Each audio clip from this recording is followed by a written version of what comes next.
Comment ça va? La Bible dit. Qu'est-ce que tu as vu? La Bible a dit. C'est un parti politique aujourd'hui.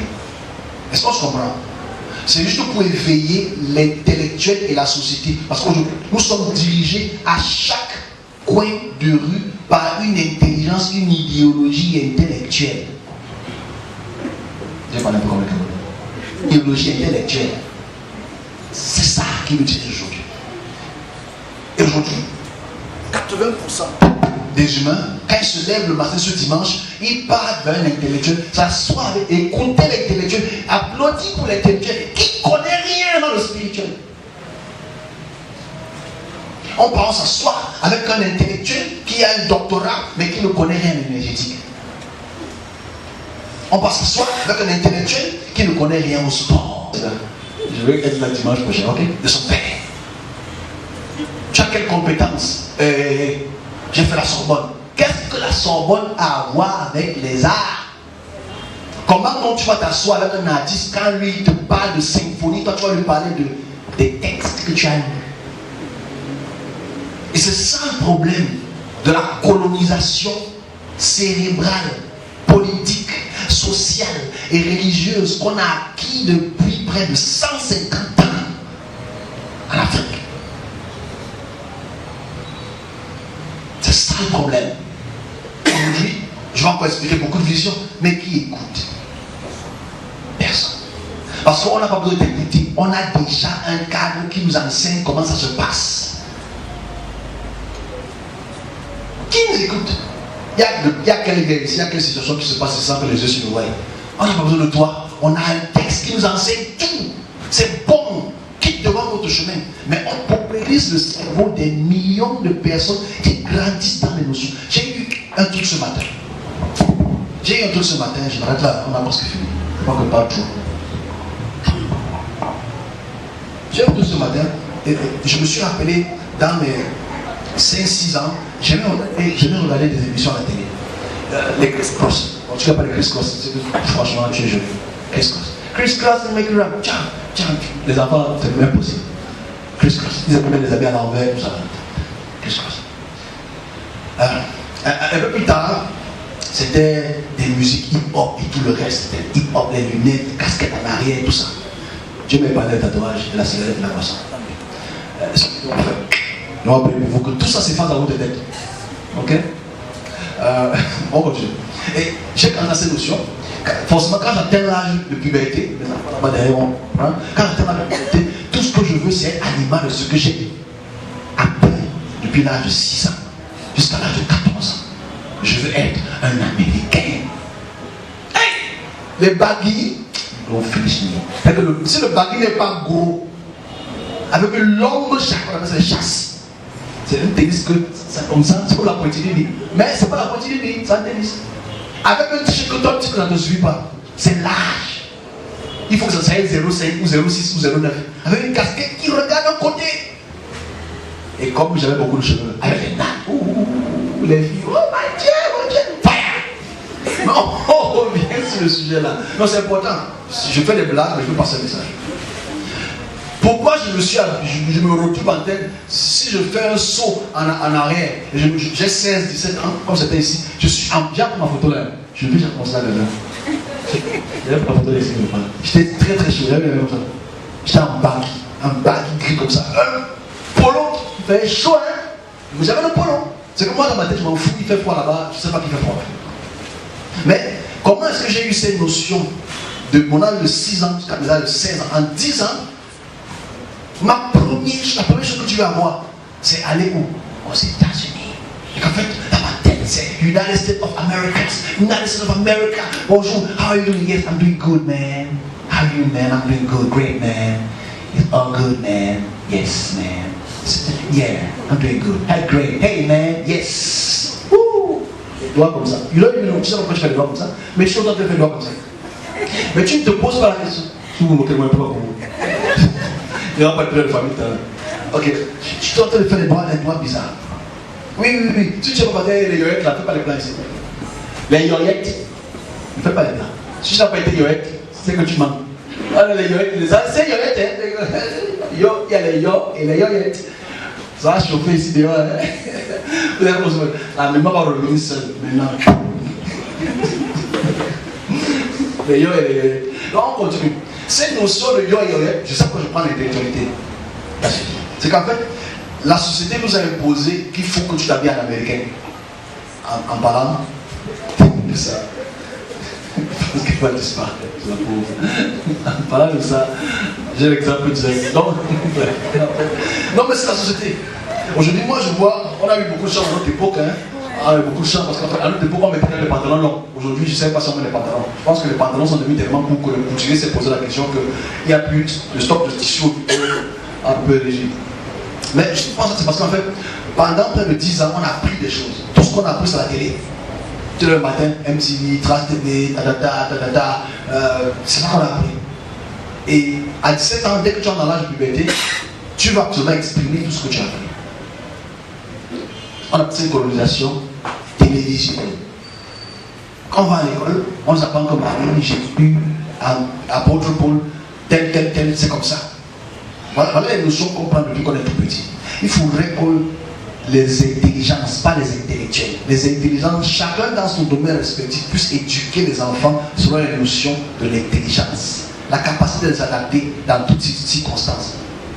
Et c'est important de mettre ces notions parce qu'aujourd'hui, je souffre de mon expression. Parce que les intelligents ne veulent pas écouter les intelligences. Parce qu'aujourd'hui, il y a très peu d'intelligents, il y a beaucoup d'intellectuels. Il y a très peu d'intelligents sur Terre. Il y a beaucoup trop d'intellectuels. Surtout au Congo, ça. Mais il y a beaucoup d'intellectuels. Ils sont prêts à tout. Je m'arrête là sur ce sujet. L'intellectuel de la société. C'est les intellectuels qui dirigent la notion idéologique. Les théorèmes, les théories, mettons ça ici, qui imposent à la société. La société vit dans ce rythme-là. Il y a l'intellectualisation spirituelle. C'est-à-dire, aujourd'hui, nous sommes des intellectuels de la Bible. Si tu veux connaître Dieu, moi j'ai des débats avec les gars sur Facebook. Hein. Ils ne sont pas en débat que tu connais même Dieu. Quand tu connais même Dieu. Tu dis comment, chef, calme-toi. Et que tu ne peux pas comprendre. Parce que la verset, quand tu es dans les versets, moi je voyage. Quand tu passes le temps à lire, moi je suis parti sur le revenu, j'étais où j'étais en Inde, voilà ce qui va se passer là-bas, j'ai vu, tu expliques ça, hein, tu es faux. Parce qu'on a intellectualisé l'expression divine.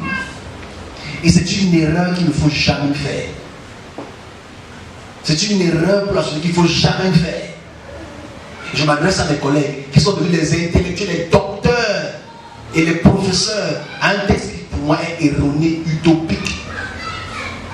Propagandiste même, pour lesquels tu ne peux absolument rien faire.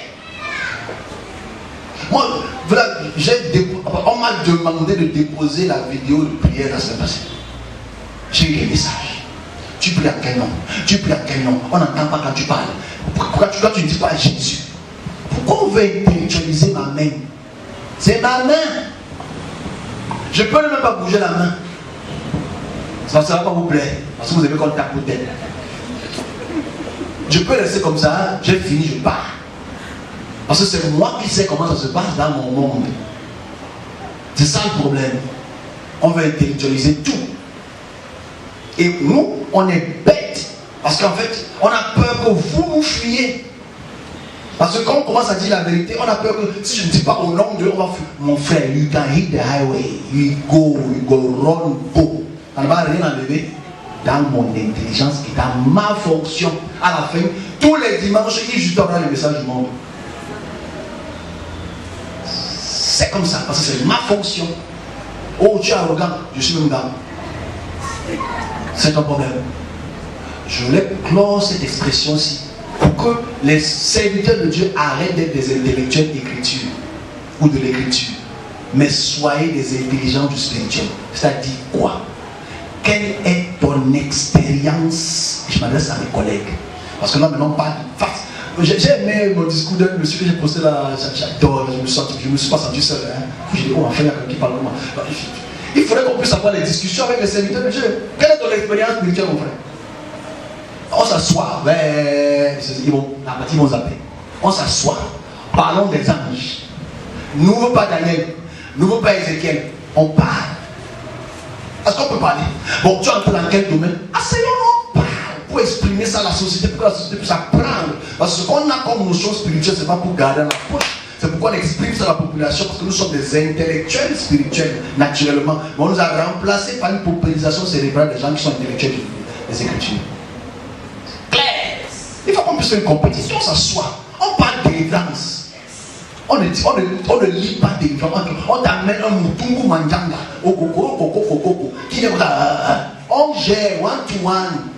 On ne va pas dire que Jésus. Non, laisse the Bible. Il est en train d'arriver. Tu fais comment? La croix. Ah, c'est le film du zombie, ça. Ça, c'est zombie, le retour zombie 12. C'est ça, on a intellectualisé ça. C'est le problème. Parlons vision. Tu entres dans quel domaine géopolitique? Tu as vu quoi qu'on a entendu que tu as vu? C'est ça qu'on a discuté. Mais non. Dernier chapitre 7, verset 8. A dit que Daniel qui est mort, tu ne sais pas si il existé. Mais tu prends Daniel, tu peux bagarrer quelqu'un qui est hier ou ce matin, il est sorti, il s'est réveillé, il a dit la chose. Et c'est ça le problème. On fait plus confiance aux gens qui ont 40 ans de lecture biblique que 1 an d'expérience spirituelle. Je me répète. Moi, je connais les pasteurs qui ont 50 ans de ministère. Et il a dit une chose très intéressante que j'adore. Comment tu peux lire une même chose pendant 50 ans? Tu es là, tu vois que tu es comme un robot. Vous ne vous trouvez pas comme des robots automatisés comme fait souvent en Corée du Sud? C'est grave ça. Non mais tu sais pas comment tu n'es pas spirituel. C'est quoi être spirituel pour toi? C'est ton niveau de lecture ou ton niveau de pratique spirituelle. Quelle est ta pratique spirituelle? Toi à la maison, toi qui m'écoutes, quelle est ta pratique? Ta pratique se mesure à ta lecture ou te mesure à ton exploit? Quelle est ta pratique? Bon, tu veux commencer à pratiquer, tu meurs, tu auras l'expérience à la mort. Mais dis, quelle est ta pratique? Donc, moi je dis, je m'arrête là, qu'il faudrait que vous puissiez avoir une notion intellectuelle. C'est une bonne chose. Mais n'intellectualisez pas le spirituel. Faites pas l'erreur d'aller dans les lieux où on intellectualise la spiritualité. Parce que c'est là où on vous trompe. C'est là où vous êtes facilement trompé. Parce que l'intellectuel a une interprétation. Et chaque interprétation est vouée à une notion géographique, contextuelle, idéologique. Voilà pourquoi la Bible, dans sa lecture, les Bibles, dans leur lecture, peuvent être diverses dans leur interprétation. Parce qu'en fait, chacun interprète selon son contexte. Chacun interprète selon son éducation. Chacun interprète selon sa géographie. Chacun interprète selon son émotion. Il y a des gens, quand tu lis un texte, ça t'a tellement touché, ça t'a touché le cœur. Oh, ton message m'a touché le cœur. Le message n'est pas là pour toucher le cœur, le message n'est pas pour apprendre. Et on voit ça dans nos églises dites de réveil. Quand il y a un message qui t'a touché le cœur, oh my God, your message touched my heart. Non, le message n'est pas pour toucher le cœur. Ton cœur là, c'est un organe pour pomper le sang. Je répète ce qui n'a pas compris ça. Le cœur, c'est un organe qui pompe le sang. Ton cœur n'a pas de sentiment, ni de condiment. Donc, je m'arrête là, passer le message à ceux qui m'écoutent ici, mais ça va être zappé parce qu'en fait, on peut faire les gens qui intellectualisent l'expression de Dieu.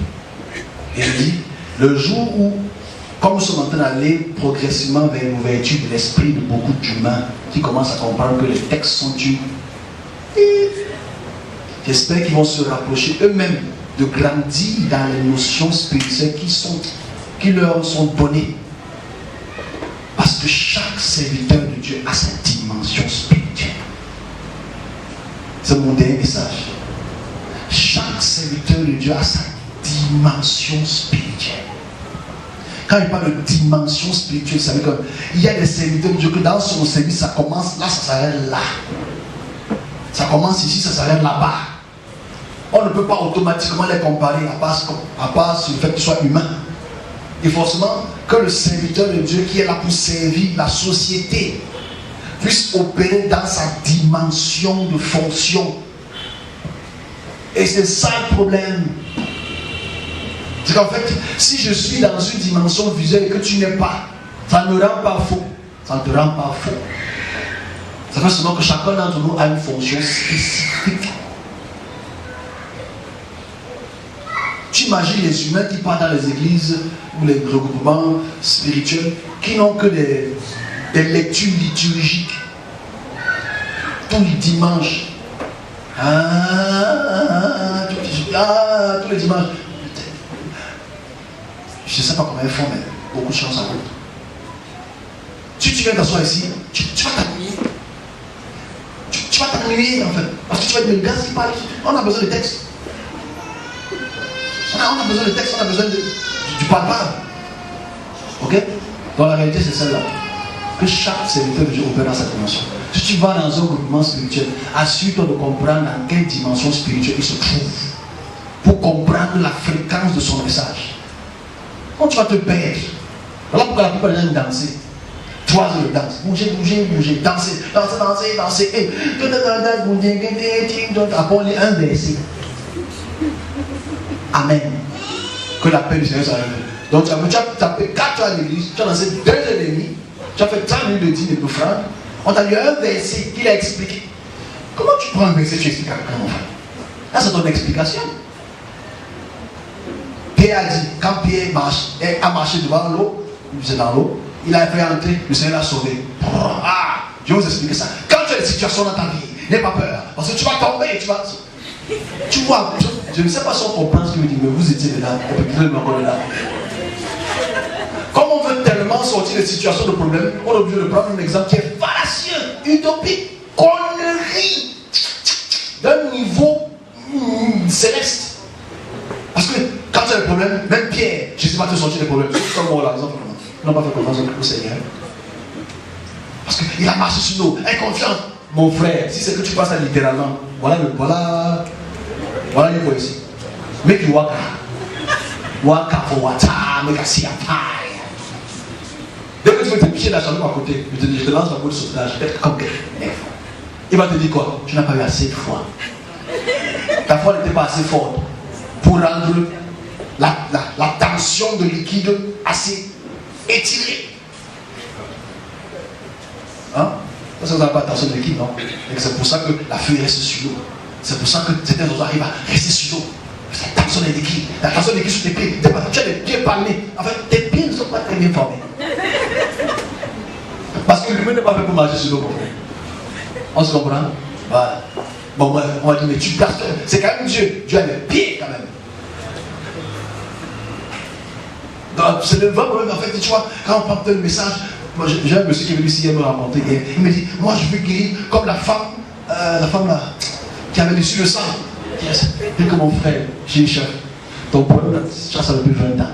C'est un problème qui est osseux, il faut aller trouver. Ah, oui, c'est l'opération. Laissons le spirituel, le physique au physique. Il ne faut pas qu'on mélange les choses. Waouh. Lui, il veut la foi, mon frère. Tu vois quel problème quand on est docteur, on est quand même stupide. Donc en fait, la réalité, c'est celle-là. Et c'est ça, vous avez les messages qui vous motivent. Oh, moi j'adore le message, j'ai suivi ça hier. Je ne voulais pas suivre, mais j'étais obligé de suivre. Parce que je suis quand même curieux. Il expliquait comment la banque fonctionne spirituellement. Ok? Il a pris l'exemple de Jésus qui a pêché le poisson, qui a sorti l'argent. Je me pose la question, quel est le rapport? Mais le rapport est clair parce qu'en fait, les connexions que tu ne comprends pas que lui comprend. Parce qu'il faut comprendre quand même pourquoi il a sorti le poisson, il a sorti la pièce du poisson. Pour payer. Mais il est quand même dit qu'il peut être content. Il n'a pas qu'il parle le poisson. Mais nous, on ne comprend pas la signification de celui qui écrit ça. À cette période historique. On appelle ça aujourd'hui miracle money. Et que l'argent peut sortir de n'importe où. C'est important de le dire. Et comme tu es foiré, comme moi, tu veux ça, mon frère. Alors, voilà le salut. On a des pêcheurs magnifiques ici. Ceux qui sont riches. Ceux que dans chaque personne qu'ils ouvrent, ils sont les biais. Ils sont les biais. Tout ce qui sort là, c'est des boyaux. Et on mange le bon poisson. Et on mange les boyaux au chat. Bref, ici, il ne faut pas qu'on intellectualise l'intellectualité. C'est un petit message. Mais je ne serais pas écouté parce que les intellectuels sont plus nombreux et les spirituels sont peu nombreux. Ok. On a fait beaucoup de temps là. On va passer au petit message que j'ai. S'il y a des questions sur les... Hein, mes amis, est-ce qu'on aura une solution? Est-ce qu'on va arriver un jour où, sur un problème de coiffeur, on peut avoir un charpentier? Est-ce qu'on va trouver la solution un jour? Bon, vous les femmes, vous êtes superbement coiffés aujourd'hui. Vous avez des coiffeurs divers, afro, les logos, tout est coiffé. Je vous pose la question. En cause. Sois honnête. C'est que les femmes, désolé, sont les femmes les plus honnêtes au monde. Après l'honnêteté, c'est elles. Alors, vous allez vous coiffer. Parce que vous voyez à votre regard. Parce que vous voyez les boucles d'oreilles, les étirements de cheveux. Les cheveux même souffrent souvent de l'homme. Si les cheveux pouvaient parler, c'est que les cheveux ont laissé. Ouais, la mère. Même ce dimanche, je dis laisse-moi, non, je vais respirer. Bon, c'est pour les cheveux qui tombent souvent. Quand ils tombent, ouais, ah merci, je suis libre. Parce qu'elles ont tellement souffert de vous-même. Trop de produits, tout ça. Mais bon, je n'ai rien contre les produits, hein. Comme je mets les produits sur ma tête, voilà pourquoi mes cheveux sont toujours black and beautiful. Bref. Alors, est-ce que vous pouvez aller voir un coiffeur que vous savez qu'il n'est pas bon coiffeur? Je vous connais. C'est que tu vois le coiffeur, je connais. Ta patronne est où? Ouais, elle arrive à quelle heure? 22h.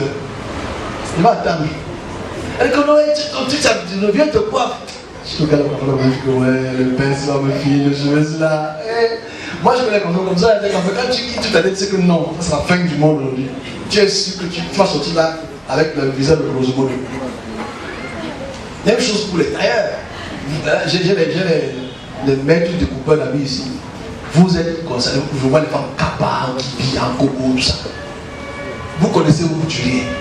Vous savez quand tu donnes ton habit là, tu fais erreur, c'est un an. Tu sais. Tu sais. Tu sais que celle-là, elle va rater la partie. Vision 12, vision 4. Si à TV, c'est pas son encore, c'est TV, je pense. Qui est votre intellectuel préféré? Moi, mon intellectuel préféré, honnêtement, c'est pas Elimi, hein. C'est. Parce que lui, c'est le micro là, la fréquence du micro, il faut qu'on baisse toujours le micro, tout ça. Parce que lui, il a écrit très très fort. Et je pense que je donne mon point de vue, il est très anti-américain. Moi, je préfère l'intellectuel Valère de ça. Je trouve que c'est un bon intellectuel. Je trouve que ses arguments politiques ne sont pas mauvais. Okay? Il y a des gens qui sont. Mais il fait l'effort de ne pas toujours être ni à gauche ni à droite. Il fait l'effort d'être. Ça, c'est un intellectuel. Parce que même si c'est un monsieur de la société civile.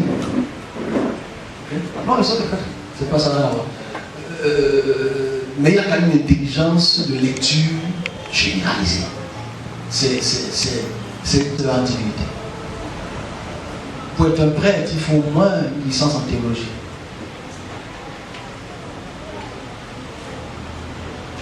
Le vrai problème sur les deux diplômes que je donne là, c'est que nous-mêmes en tant que serviteurs de Dieu, pour que tu puisses ouvrir une église, il faut que tu aies un diplôme en théologie.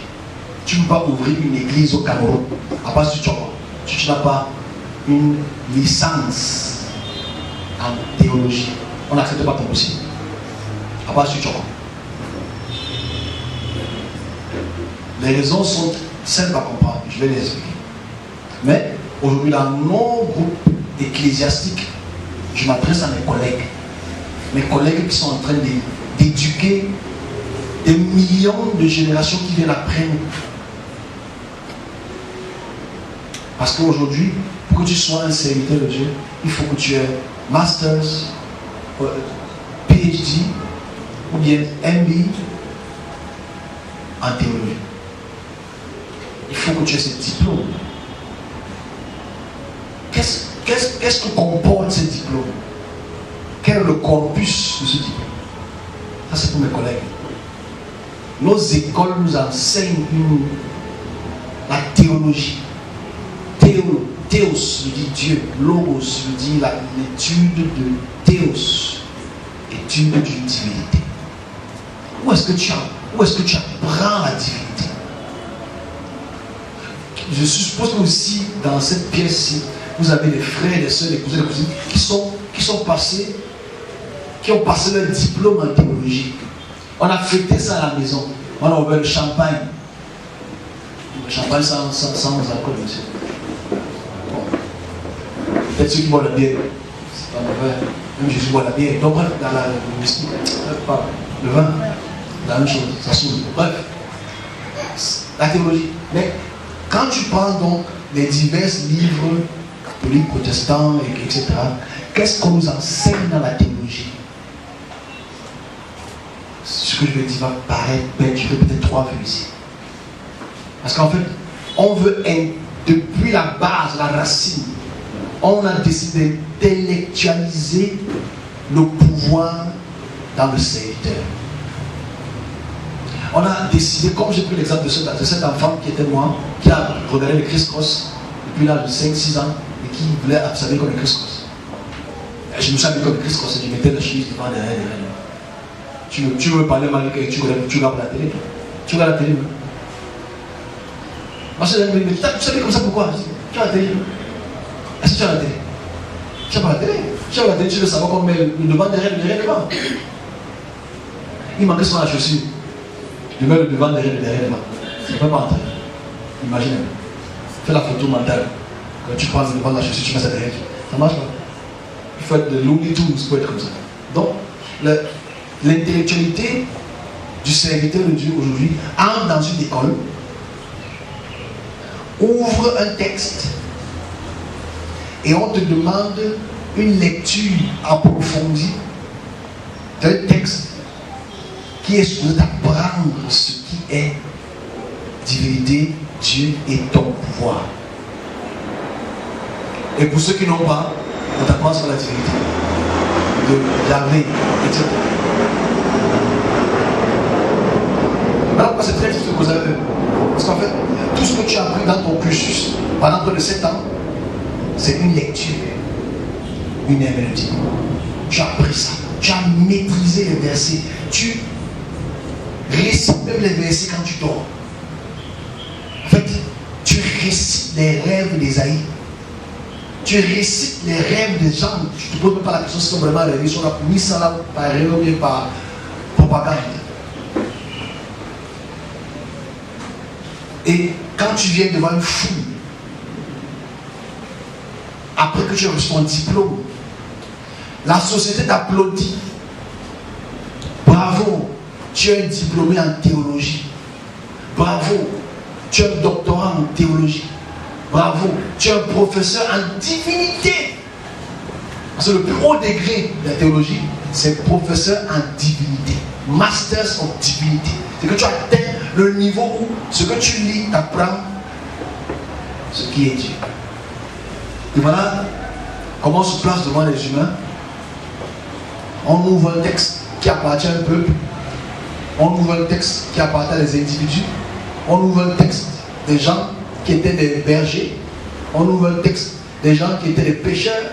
On ouvre un texte des gens qui étaient illettrés. On ouvre un texte des gens qui étaient dans leur propre culture. Et c'est comme ça qu'on s'acculture de leur culture qui dénature notre propre culture. C'est que pendant 7 ans, il s'exprimait à travers le pouvoir, mais ta lecture était un contre-pouvoir. Pendant 7 ans, quand tu sors de là, tu as un diplôme, on t'applaudit, on danse, on célèbre. Et le coach, pendant ces 7 ans, tu apprends ce que tu es en tant qu'être serviteur. Toi, tu as appris la lecture, l'histoire d'un peuple. Et pendant les 37, 40, 50 prochaines années, tu transmets le même message à des générations, à des générations. Voilà ce qu'on appelle l'intellectualité de la spiritualité. Et dès que tu es confronté à un problème d'ordre spirituel qui te dépasse, c'est la sorcellerie. C'est les vous. Tu es à mort. Parce que tu n'as pas de solution. Ta lecture pendant 7 ans, ils t'ont vécu pendant 40 ans, ils ne t'ont pas donné une expérience par rapport à ce sujet spécifique. Tu vas poser la question. Est-ce qu'il y a d'autres personnes qui peuvent le gérer? Non. Voilà notre société. Ok, moi j'ai laissé ça passer.